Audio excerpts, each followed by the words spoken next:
Ma'am Letty, ano imo nga reaksyon sa pahayag sang DTI nga suno sa ila kuno kasya no kuno ang 500 pesos pang Noche Buena? Hindi na magkasya, uy, gamay-gamay sina sa gulay. Ang gulay abi karon ga taas. Tungod sa bagyo, ginakargada abi sila pa Manila. Di amo nang mahal diri. Ma'am sa sa inyong pamilya pila kamo ka miyembro?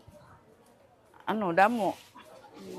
Depende man lang abi na ma'am kung gamay lang, kung isa lang bata mo okay lang siguro.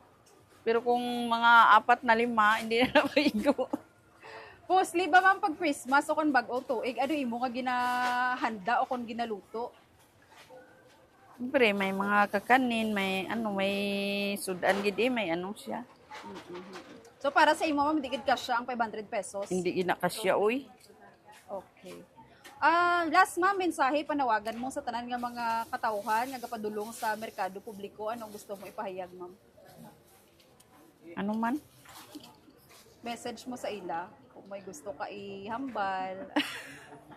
Oo, dapat may extra gid kay nagamahal gid ang mga gulay. Oo. Mahal gid ang gulay subong. Okay. Sige ma'am, madamo gid ka salamat sa imo kag maayong hapon. Ay sige.